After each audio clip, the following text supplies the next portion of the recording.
मध्यरात्र झालेली होती। गावामधले परिसरामधले लोक सगळे काही शांतपणाने झोपलेले होते।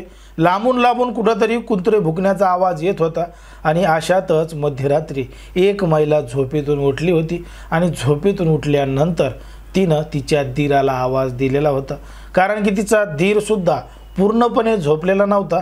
त्याची वहिनी त्याला कधी आवाज देते याचीच वाट पाहत होता, कारण की मागच्या काही दिवसांपासून यांचं ज्या पद्धतीनं बोलणं चालणं एकमेकांकडे बघणं सुरू होतं, कदाचित त्याच संधीची वाट हे दोघं जण सुद्धा पाहत होते। आणि मग मध्यरात्री ती महिला त्या ठिकाणाहून उठली आणि उठल्यानंतर तिनं तिच्या दीराला त्याच्या रूममध्ये बोलवलं आणि दीराला रूममध्ये बोलवल्यानंतर त्या ठिकाणी दार लावलं, त्याला बेडरूममध्ये घेऊन गेली, कॉटवर बसवलं आणि त्याचे कपडे काढायला सुरुवात केली आणि घडलं एक धक्कादायक प्रकरण, धक्कादायक घटना।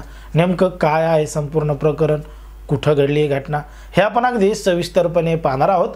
पण जर तुम्ही अजूनही आपलं चॅनल सबस्क्राईब केलं नसेल तर लगेच सबस्क्राईब करून घ्या आणि बाजूला असणाऱ्या बेल नोटिफिकेशनला सुद्धा ऑन करायला विसरू नका। ही जी संपूर्ण घडलेली घटना आहे ती आहे मध्य प्रदेशातील सिद्धी जिल्ह्यातील वनांचल कुसुमी इथं घडलेली संपूर्ण घटना आहे।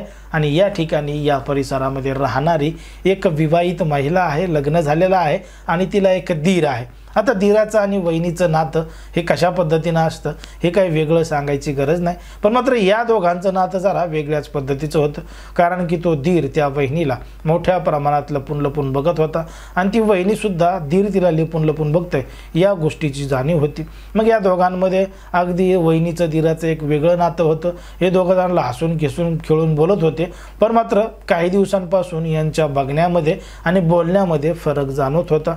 मग एक दिवस ती जी महिला आहे ही मध्यरात्री अर्ध्या रात्री झोपेतून उठते आणि झोपेतून उठल्यानंतर तिच्या दीराला आवाज देते। आता आवाज दिल्यानंतर दीरसुद्धा काही गाढ झोपेत नव्हता आणि त्यानं लगेच तो आवाज ऐकला आणि तो त्या तिच्या वहिनीच्या खोलीमध्ये गेला। आता वहिनीच्या खोलीमध्ये गेला, खोलीमध्ये जाऊन तिच्या कॉटवर बसला। या महिलेनं दार लावलं आणि तिच्या दीराचे कपडे काढायला सुरुवात केली आणि कपडे काढायला सुरुवात केल्यानंतर त्या दीराचे कपडे काढून त्याला कॉटवर बसवलं आणि आत्ता 2 मिनिटात आले म्हणून ती महिला थोडं बाजूला गेली आणि दीर तिथं त्याच्या वहिनीची वाट पाहत होता आणि एक वेगवेगळे स्वप्न पाहत होता की त्याची वहिनी तिकडून येईल आणि त्याच्यासोबत सगळं काही करेल म्हणून। ती वापस 1-2 मिनिटात आली आणि वापस जेव्हा आली तेव्हा तिनं थेट तिच्या दीराच्या गुप्त अंगावर प्रायव्हेट पार्टवर धारदार शस्त्रानं हल्ला केला आणि त्याचा प्रायव्हेट पार्टच कापला।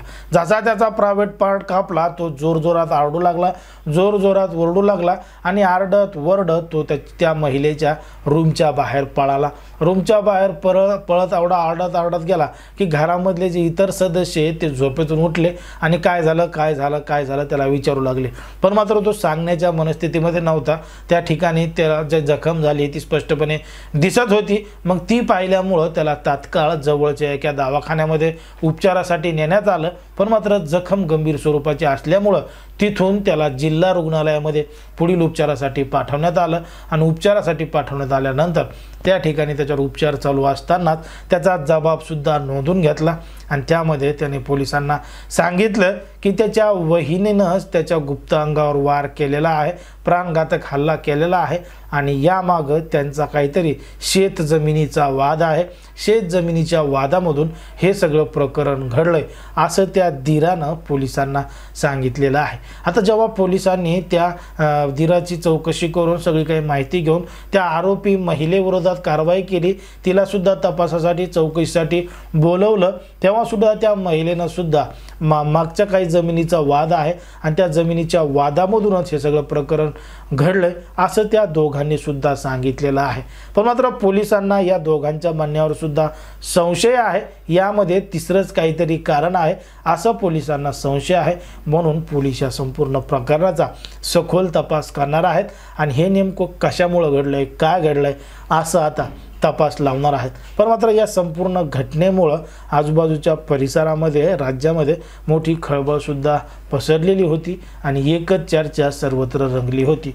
आता त्या महिलेनं तिच्या दीरावर ज्या पद्धतीनं हल्ला केला यामागे नेमकं काय कारण असू शकतं, तुम्हाला काय वाटतं हे तुम्ही अगदी स्पष्टपणे कमेंटमध्ये सांगू शकता.